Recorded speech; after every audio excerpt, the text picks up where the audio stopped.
Assalamualaikum warahmatullahi wabarakatuh. Kembali lagi di channel Kisah Warganet. Di video kali ini, saya akan menceritakan sebuah cerita yang saya dapatkan dari akun Twitternya @penulismalam94. Cerita ini berjudul Tuyul. Tak usah lama-lama, kita ke ceritanya. Tuyul adalah sebuah istilah bagi arwah janin yang keguguran atau bayi yang meninggal. Namun arwah bayi tersebut dipergunakan oleh para dukun yang memiliki ilmu hitam tinggi untuk dijadikan alat pesugihan.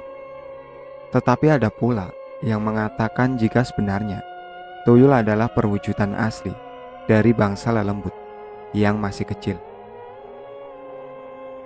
Terlepas dari asal-usul tuyul tersebut, kehadiran tuyul di kampungku bukanlah menjadi isapan jempol belaka. Berlatar tahun awal 1990, kakekku yang memang memiliki kemampuan spiritual melihat hal-hal yang berhubungan dengan dunia gaib. Sempat ia diminta tolong oleh warga desa setempat karena maraknya kasus kehilangan uang. Siang itu sebut saja Pak Rofi dan Pak Rahmat yang langsung datang menemui kakek. "Assalamualaikum Pak," terdengar suara sapa Rofi dan Rahmat dari luar rumah. "Waalaikumsalam," jawab kakek. Segera kakek mempersilahkan Pak Rofi dan Pak Rahmat untuk masuk ke dalam rumah. Melihat ada dua orang tamu yang berkunjung saat itu, ibuku langsung membuatkannya secangkir teh manis. Namun saat ibu sedang membuatkan teh, tak sengaja ia mendengar percakapan kakek dengan dua orang tersebut. "Jadi nganu Pak, maksud kedatangan kami berdua berkunjung sebenarnya ingin menanyakan keganjilan yang sering terjadi akhir-akhir ini," ucap Rahmat memulai percakapan. "Betul Pak, jadi setelah saya menjual hasil panen kebun saya, uang yang saya dapatkan dari menjual sayuran, saya simpan di dalam tas kecil, di dalam lemari. Nah, ketika siangnya saya mau ambil ternyata uang itu sudah raib Pak. Saya sempat menuduh istri saya, Ngatina, karena ia satu-satunya orang yang mengetahui letak tas kecil itu.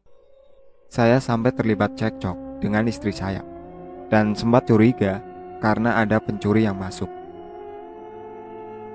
Tetapi kalaupun ada pencuri, kan tidak mungkin Pak.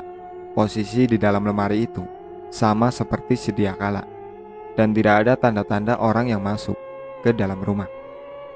Perkataan Rofi diikuti anggukan oleh Rahmat, dan kemudian Rahmat ikut menimpali cerita. "Saya juga sama Pak, cuma kalau saya masih beruntung, uangnya tidak raib semua, hanya setengahnya saja yang hilang. Saya pun sempat menaruh curiga kepada anak saya, Yadi, dan istri saya, Suti. Tetapi mereka berdua tidak mengaku dan memiliki alibi masing-masing, sehingga bisa saya simpulkan ini pasti ada yang melakukan pesugihan. Entah pesugihan babi ngepet, atau mungkin bisa jadi pesugihan tuyul Pak."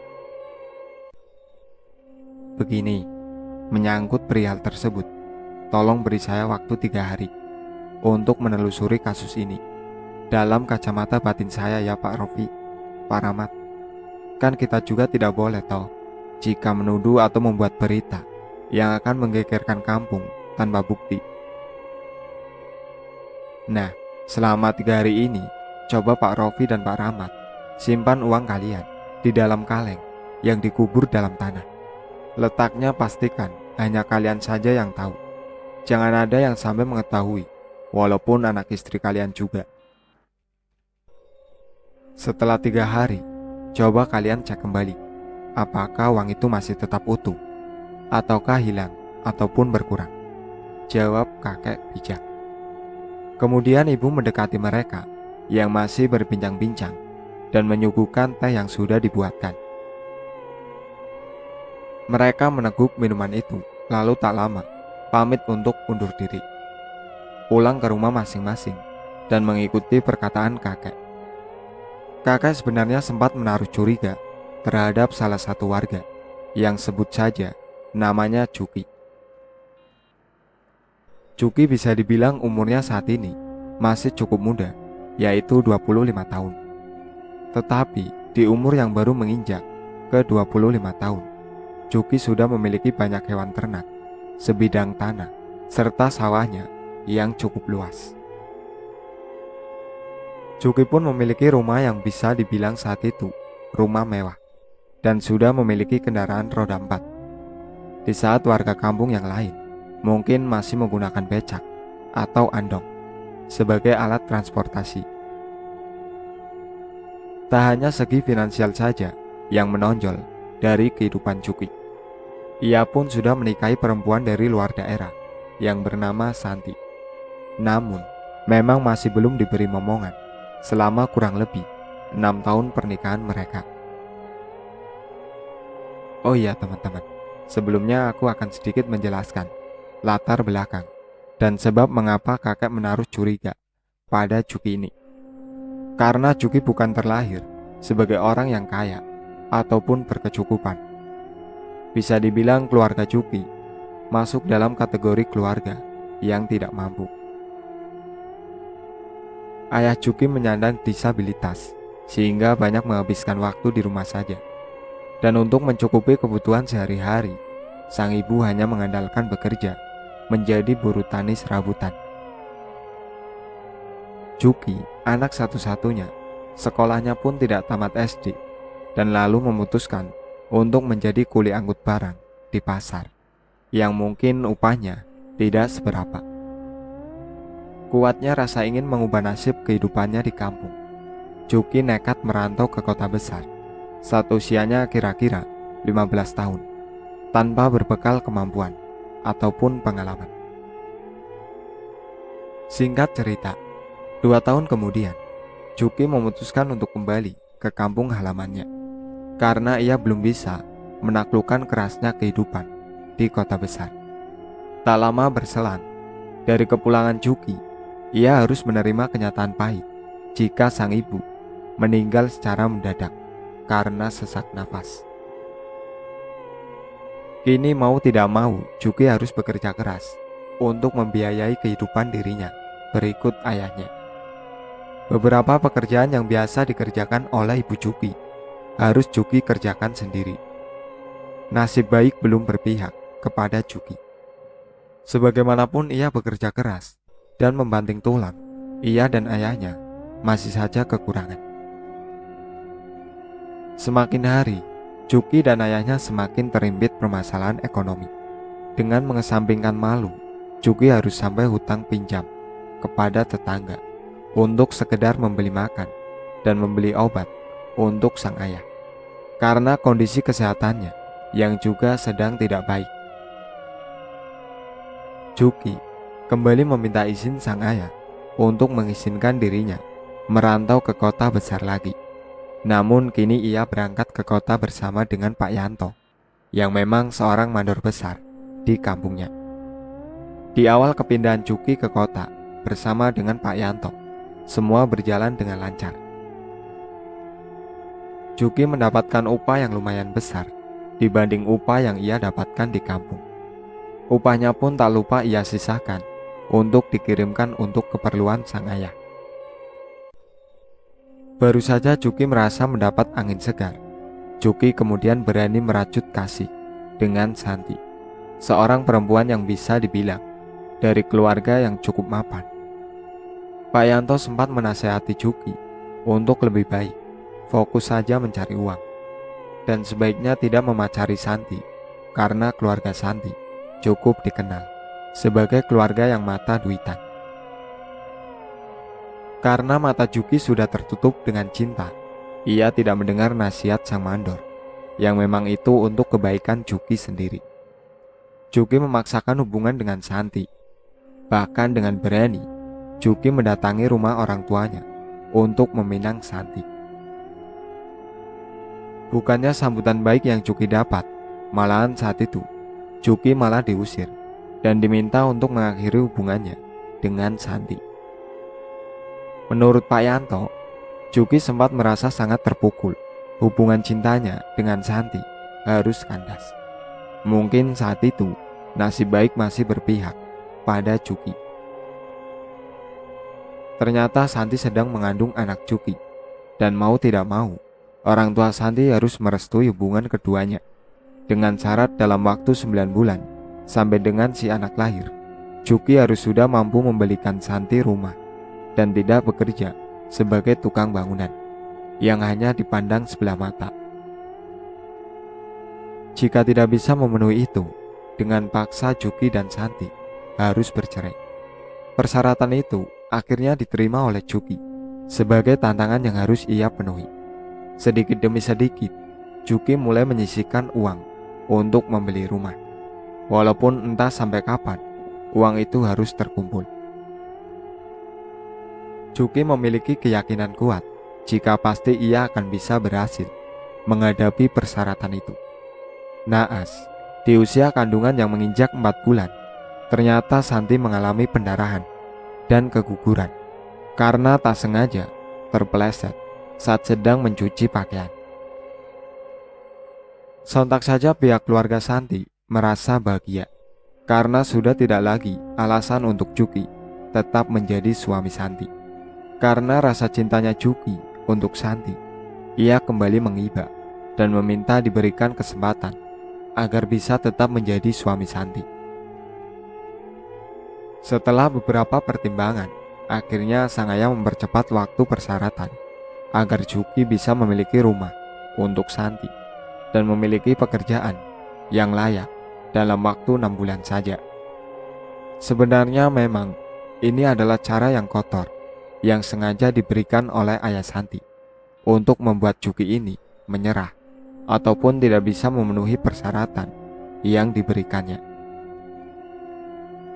Cuki terus memutar otak pagi siang malam untuk bagaimana caranya ia bisa mendapatkan uang yang banyak untuk mempertahankan pernikahannya dengan Santi. Adapun Jagur, Udin, dan Tino, teman Cuki yang memperhatikan gelagat Cuki, banyak melamun dan tidak fokus bekerja. Kemudian menegurnya. Juk, kamu ini kenapa sih akhir-akhir ini? Kerjamu banyak ngelamun. Berkali-kali kamu ngaduk semen. Semennya yang ada malah terlalu encer loh, Juk. Kalau kamu terus begini, nanti kamu bisa dipulangin sama Pak Yanto ke kampung, ucap Jagur mengagetkan Cuki. Tino dan Udin kemudian ikut menyambar percakapan Jagur. Kamu sih, kan sudah dibilangin sama Pak Yanto, dari awal jangan cari penyakit berhubungan dengan Santi. Santi itu beda dengan kita-kita loh, Juk. Dia anak orang berada, ucap Udin. Makanya Juk, kalau kamu mau kaya, gak usah kerja jadi kuli bangunan. Sudah, kamu ikut aja pesugihan, gak harus capek. Dan yang pasti uangnya banyak, timpal Tino sambil tertawa-tawa. Ngawur kamu, Tin. Cuki lagi sedih, malah kamu bercandain. Udah, sekarang yuk lanjut, kita kerja lagi, ucap Jagur kemudian menutup pembicaraan mereka. Cuki hanya tersenyum saja menanggapi percakapan mereka. Cuki kemudian meminta maaf jika saat ini ia memang tidak fokus bekerja karena sang istri mengalami musibah keguguran. Percakapan Tino ternyata terngiang-ngiang dalam benak Cuki. Sesekali ia mengangguk-angguk sendiri membenarkan perkataan teman kerjanya itu. Saat jam kerja berakhir, Cuki kemudian menghampiri Tino menanyakan cara untuk melakukan pesugihan. Tino yang sudah akrab dengan lingkungan seperti itu, kemudian ia menunjukkan seorang kuncen yang berada di salah satu kaki gunung di Jawa Tengah. Tino bertutur jika kampung halamannya dekat dengan bukit berisi dengan ratusan ribu tuyul yang siap untuk dipergunakan untuk pesugihan. Tino pun meminta supaya Santi ikut serta ke tempat si kuncen bersama dengan Cuki, karena salah satu persyaratan untuk melakukan pesugihan tuyul adalah pasangan suami istri yang sama-sama menyetujui ketentuan yang diberikan oleh si kuncen. Singkat cerita, Juki, Tino, dan Santi membuat janji untuk pergi ke tempat yang dituju pada hari yang ditentukan. Sesampainya mereka di sana, mereka disambut oleh seorang kuncen nenek-nenek yang wajahnya bisa dibilang cukup menyeramkan. Tanpa basa-basi, nenek itu menawarkan beberapa pilihan untuk Santi dan Juki memilih tuyul mana yang akan diadopsi. Setelah Tino membuka percakapan kepada si kuncen tentang maksud kedatangan mereka, Juki dan Santi melihat ke dalam wadah yang berisi air. Namun ternyata setelah ditelaah lebih jelas, ternyata air dalam wadah itu terlihat sosok-sosok berbagai macam aneka tuyul. Ada yang berjenis kelamin wanita ataupun lelaki, yang wajahnya sama-sama menyeramkan. Setelah beberapa saat melihat-lihat, namun Santi dan Juki belum merasa sreg karena tuyul-tuyul yang disuguhkan itu menyeramkan. Tiba-tiba si nenek tertawa-tawa. Si nenek itu berkata, "Hei anak muda, bukannya kamu sempat keguguran? Sebaiknya itu saja yang akan dipergunakan untuk dijadikan budakmu," ucap si nenek. Juki dan Santi kemudian sesaat mengingat akan kejadian yang belum lama ini mereka alami. Setelah melakukan ritual pemanggilan arwah janin dan si kuncen merapalkan mantra, tiba-tiba saja mereka bertiga dibuat terperanjat dengan kepulan asap tipis menyerupai asap rokok, namun konstan berada di sisi sang kuncen. Kuncen itu lalu meminta untuk Juki dan Santi memberikannya nama. Sang kuncen kemudian menjelaskan jika Santi dan Juki wajib memperlakukan si tuyul ini selayaknya anaknya sendiri. Santi harus memberikan ASI kepada si bayi sebagai bentuk kewajiban kasih sayang ibu, dan Juki harus sering mengajak si tuyul bermain dan mengikuti kemauannya. Santi sempat tidak mengerti karena ia belum mengeluarkan ASI dari payudaranya. Namun si kuncen menjelaskan jika yang dimaksud bukan ASI untuk bayi seperti pada umumnya, melainkan darah Santi yang harus dihisap oleh tuyul tersebut. Kuncen itu menambahkan, jika si tuyul terkena sesuatu, maka si orang tuanya pun akan ikut merasakan. Yang terakhir, jika tuyul itu tertangkap, maka si orang tua harus bisa menebusnya. Maka kalau si tuyul ini binasa, maka orang tuanya pun akan ikut binasa atau meninggal. Memang diperlukan waktu supaya si tuyul bisa menuruti perintah orang tuanya.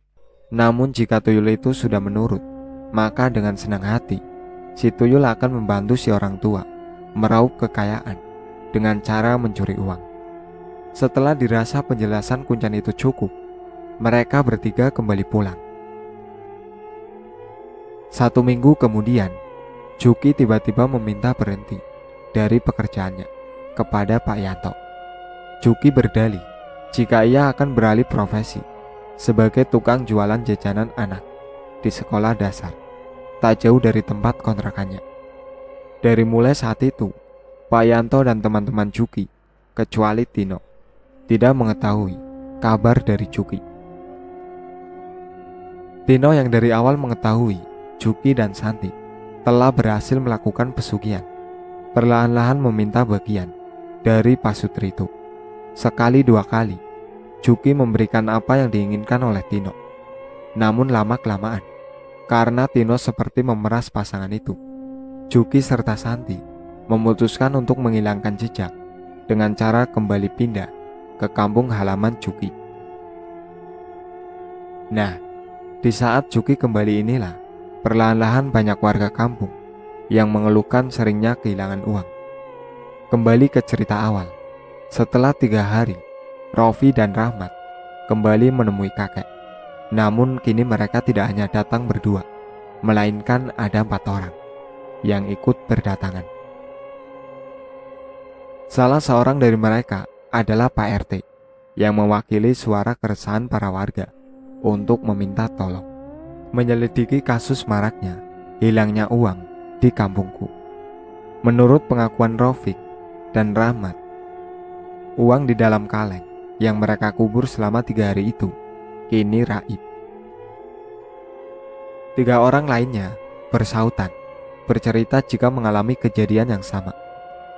Baiklah, kalau memang begitu kejadiannya, saya sudah menebak siapa pelakunya. Namun saya perlu bukti lebih, dan kalian akan menjadi saksinya. Ucap kakek yang kemudian disambut suara gemuruh dari tamu yang datang. Jika dalam minggu ini ada yang matanya terkena sakit belekan, maka sudah jelas ia adalah pelakunya, ungkap kakek mantap. Mereka sudah puas akan keluh kesah mereka yang sudah ditumpahkan, dan atas jawaban kakek yang berjanji akan mendapatkan si pelaku. Para tetamu itu akhirnya satu persatu pamit membubarkan diri. Iya, besok pagi kamu jual padi milik bapak yang sudah digiling. Hasil uangnya segera kamu masukkan di dalam kaleng kosong yang diisikan beberapa helai rambutmu, pinta kakek kepada ibuku. Kalau bisa siapkan juga cermin rias di dekat kaleng tersebut, ucap kakek menambahkan permintaannya. Ibu menurut dan melakukan apa yang kakek suruh. Hingga pada malam harinya, kakek terjaga dari tidurnya karena mendengar suara anak kecil yang tertawa-tawa dari arah kaleng tersebut. Disaksikan oleh ibu, kakek langsung mengambil segenggam pasir dari dapur yang ternyata sudah ia persiapkan. Kakek kemudian bersila dan mulutnya membaca-baca doa, serta mata kakek terus terfokus menatap kaleng yang berisikan uang. Seketika kakek melemparkan segenggam pasir itu ke depan. Segera pulanglah kamu dan adukan ini kepada orang tuamu, bentak kakek. Saat itu ibu sendiri tidak melihat bentuk tuyul itu. Namun menurut pengakuan ibu, ia mendengar ada suara tertawa-tawa anak kecil yang kemudian berubah menjadi sebuah suara tangisan dan kemudian hilang. Betul saja dugaan kakek. Sehabis kejadian menegangkan malam itu, keesokan paginya, Juki terlihat matanya sembab, merah berair, seperti kelilipan sesuatu. Dan tidak sampai 3 hari, mata Juki menjadi merah belekan. Saat itulah kakek menemui Pak RT dan beberapa warga yang sudah kehilangan uang. Kakek meminta mereka untuk tidak main hakim sendiri dan bisa menyelesaikan permasalahan-permasalahan ini dengan jalan kekeluargaan. Pada akhirnya, karena Juki dan Santi terus didesak warga, Pak RT, dan juga kakek untuk berkata jujur, maka mereka pun mengakui kehilafannya. Juki kemudian menceritakan awal mula ia bisa melakukan pesugihan dan alasan ia kembali ke kampung. Seperti yang sudah di awal aku ceritakan, Juki dan Santi memilih untuk mengembalikan apa yang sudah mereka curi dari warga. Dan karena malu, Juki dan Santi serta ayahnya Juki kemudian pindah ke kota lain. Setelah kepindahan Juki dan keluarganya, kini di kampung pun aman dari segala macam bentuk teror. Nah, mungkin segitu aja cerita yang bisa Mimin Fitri sampaikan buat teman-teman. Semoga apa yang baik dalam cerita ini bisa dijadikan contoh pelajaran dalam kehidupan teman-teman semua. Itu saja dari saya. Sekian dari saya. Wassalamualaikum warahmatullahi wabarakatuh.